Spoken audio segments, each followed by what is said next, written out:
Alright guys, throughout the video, you're probably going to hear some different things. Of course, the birds chirping outside. Can't do anything about that. But you'll also hear some little tippy tappies, and that's from these two walking around on the concrete. And I think at one point, like she sneezed. I think at one point throughout the video, Briggs sneezed too, so sorry about that, but please don't let it distract you. This is the video that I had planned for last week. We all know that I didn't get this out then, but I'm feeling a good bit better. A couple weeks ago we had VBS at the church, and I met a guy who's about my age. Talked throughout the week, just getting to know each other. It's about Thursday night after the kids had left, and me, him, and a bunch of my friends, we was just, hanging out at the church afterwards, talking, whatever. He asked me what I'd done for work, and I was honest with him. I told him that I was a wood turner. I make, bowls and cups and different stuff, and that I don't get to do it as much as I want to. And of course, that brought up more questions.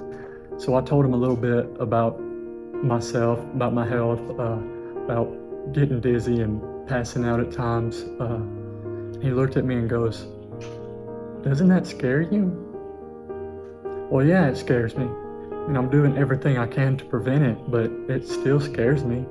And that's kind of why I picked this topic. Fear is something abundant in society, but we don't really talk about it a lot.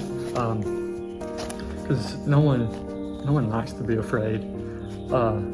I know that a lot of people like scary thriller movies, kind that gets your heart racing and makes you want to hide under a blanket.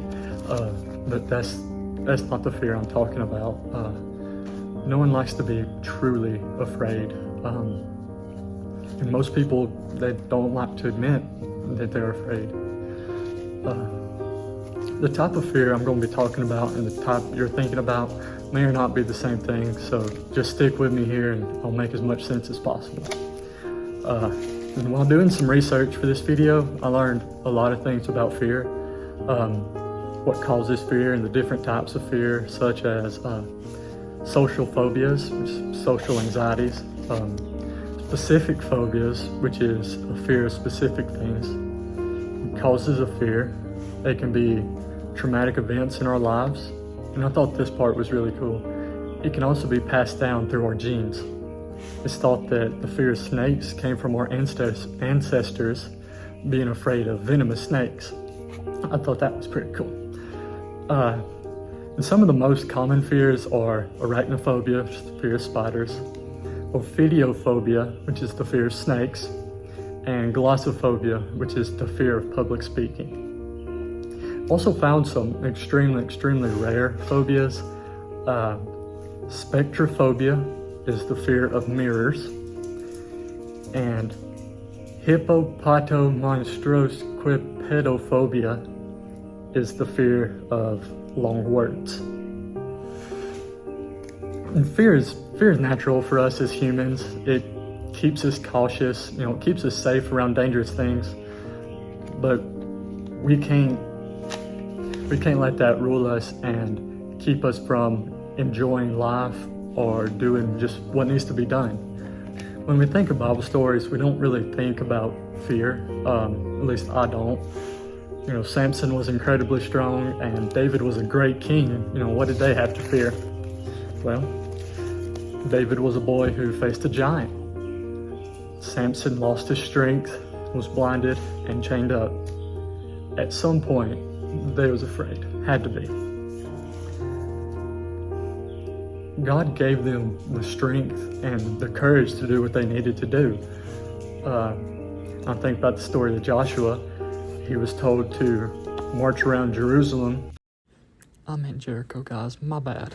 With trumpets and clay pots, and the walls were gonna fall. At some point, he had to be just a little bit nervous at least. But Isaiah 41:10 says, "Fear thou not, for I am with thee. Be not dismayed, for I am thy God. I will strengthen thee, yea, I will uphold thee with the right hand of my righteousness." All through the Bible, we can read these words do not be afraid. In the 23rd Psalms, it says, I shall fear no evil.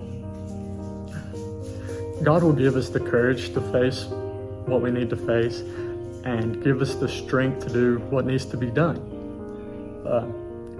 Sometimes we just need to take the first step. Growing up, I would help my dad doing construction, and once I got old enough, I would help him on the roofs. Of course, I wasn't a toddler crawling around up there, But that first step off the ladder onto the roof, I was always shaky. I was afraid of heights. But Dad was always there. He was there to offer his hand if I needed help. After the first couple steps, I was fine with the heights. It took me facing my fear and having a comforting hand to be able to walk around up on the roofs. And God will be our comforting hand. He's always right here. He's always with us. In our darkest fears, He's with us. He's here to help us face them, get over them. Maybe we just have to take the first step. So don't be afraid, but don't do anything stupid. And what I mean by that is, best example I got is when I was a kid, when I was little, I was afraid of spiders. I would run away from them, scream like a little girl. I was truly afraid of spiders. But then one day I was watching a spider and I said, you know what? I'm a lot bigger than that thing is. And since then, I haven't had a problem with spiders. Now that being said, the other day there was a black widow walking around the floor of the shop, and it was several feet away from me. I was just watching it, wasn't bothering me. But you know what I didn't do? I didn't walk over to it, pick it up, and start playing with it. That's stupid. So don't be afraid, but respect and be cautious with dangerous things. Anyways, I love you. God loves you. I'll see you later.